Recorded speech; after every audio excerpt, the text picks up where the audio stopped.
calls for a new direction. I offer true confessions, produce no future lessons.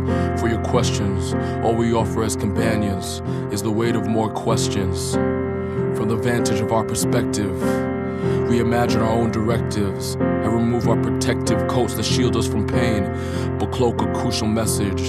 So when you look my way, don't tilt your head, and make sure to burn my remains when I'm killed or dead. Cause all that remains when you're dead is a memory spent, a warm imprint on your bed or a hemorrhaging head. We build mausoleums to make sure that memory's fed, to endure the remnants of every tear shed, to embed the narrative of a hollow knotted down, trodden guided in the rotted bodies of a martyred conscience. Petition of jaded Congress, peopled by a jaundiced class of bonds when we pay important fragments of mirages, held with no charges like a spiritual class of convents, sealed in the margins ever revolving, like earth to the sun, or the birth of a son, a rehearsed psalm sung by a young mother, pursing her lips and birthing her son, cursing her hips and searching her lungs for a breath unclaimed by habits of shame, a word unsold by merchants of blame. A purchase of chains does not make a slave. Whatever came from the worship of shame, prayer for the hoodlums, the feeble, the lame, protecting our regal ego from flames.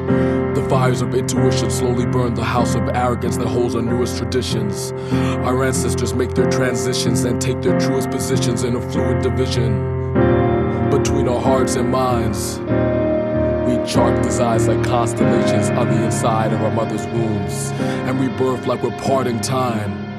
We welcome the march of annihilation and the scorn of a state of constant trepidation, born of the weight of this process of maturation as we wait on the day that we conquer this fascination. Until then I mourn the separation, the ordering and placement of every figment in a binary catchment crafted in our imaginations.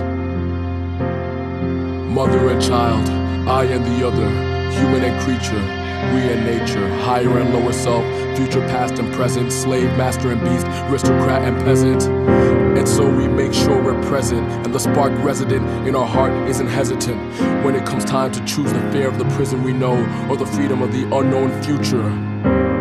We nurture a nuded hope, we nurse a bloody suture at the hinge that carries both oppressor and accuser.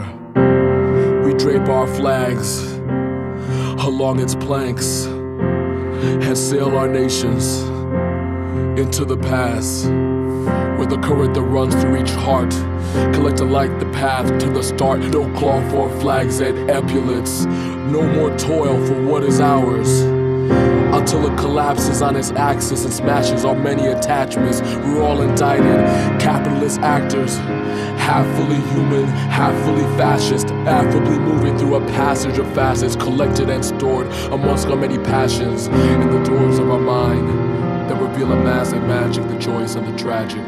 So humbly, however imperfectly, we can unweave these ageless allegories, and from these threads honestly, nakedly retrieve in pages our stories, images, emotions, silence, fury, the beauty and the suffering, the passion and the worry. We can see our reflection in the faces of children when we read our stories from the pages we've gilded. Bundle these pages as if a mother held them, walk past the square where the merchants sell them, and travel where we're seldom welcome to the top of the temple of their symbols and albums, and tell them